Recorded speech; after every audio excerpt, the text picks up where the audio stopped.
Today I'm in Atlanta, Georgia, and for this video I'm going to give you a quick little review of Six Flags over Georgia.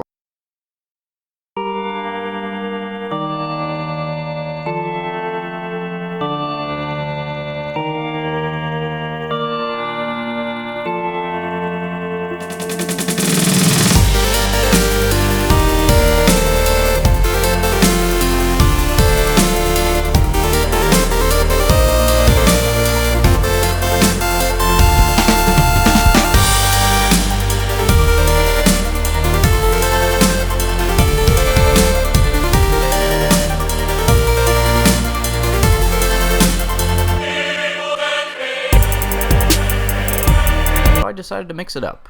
A lot of these videos that I produce are tourist attractions that I'm pretty much one and done. I go to and that's pretty much it.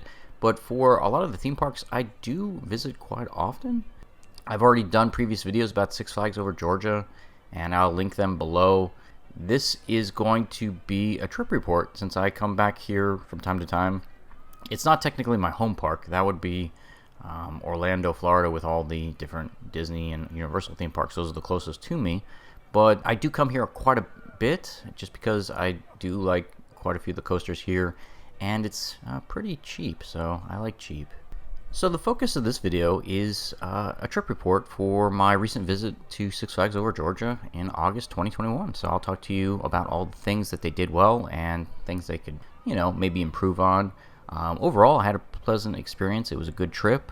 It was super hot the day I went. According to AccuWeather, it was 97 degrees inside the park, so you'll notice the crowds are pretty light because it was brutal. One of the nice upsides to that is most of the rides were almost walk-ons. I only had to wait for Goliath and Twisted Cyclone. Everything else was more or less 10 minutes to a walk-on, so that was nice. I will say this. The roughest part about this park is the restaurants. I waited longer in line for food than I did for any of the roller coasters. The longest line I waited for was Goliath, and that was about an hour to get on the ride. I had to wait about 75 minutes to get my food, and I used the mobile app. And the restaurants are really rough. I don't know why Six Flags is so slow at serving food and helping people in line, but that is definitely the weak spot of the park. The other thing that you're going to notice too about Six Flags is they probably don't make money on admission. And I'm a season pass holder, so I don't pay to park either. They're not making money on me getting in the park. They're making their money on the food. The cheapest you can buy a soda in the park is $6, and that's from the vending machine. $6 for a soda in the vending machine, which is rough. And if you go to one of the restaurants, the smallest soda is $7, $6.99, and that's where they're making the money.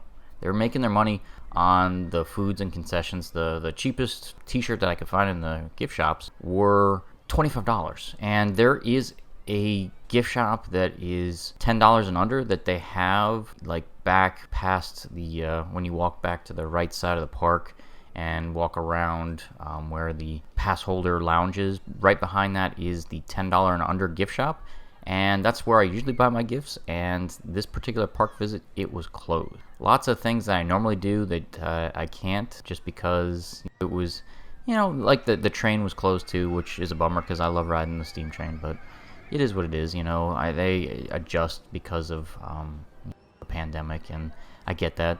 The other thing that is kind of exciting about this particular park is they were tearing down the old log flume, which has been closed for several years now, but it looks like they are making preparations for a new ride. I'm eagerly anticipating to see what they're planning to put in that spot, since it looks like they're redeveloping the land, so that's going to be great whenever that announcement comes.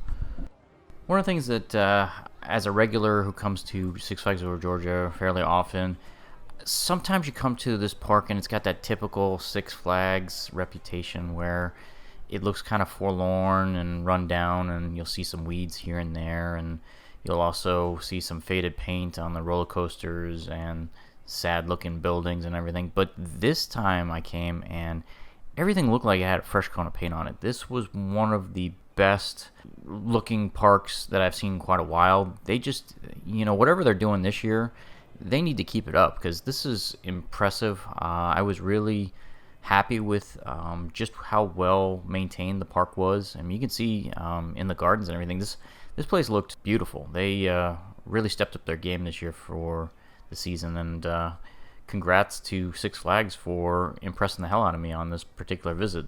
One last thing that I'll say before I go: if you like 80s pop music, you'll probably love the live dance show that's near the dive coaster. They did a really good job with music selections. I was feeling definitely some nostalgia kicking in. They played a lot of Michael Jackson, but the dancers had some really good moves and lots of energy in the show. I was thoroughly impressed. If you enjoyed today's episode, don't forget to like and subscribe, and comment below.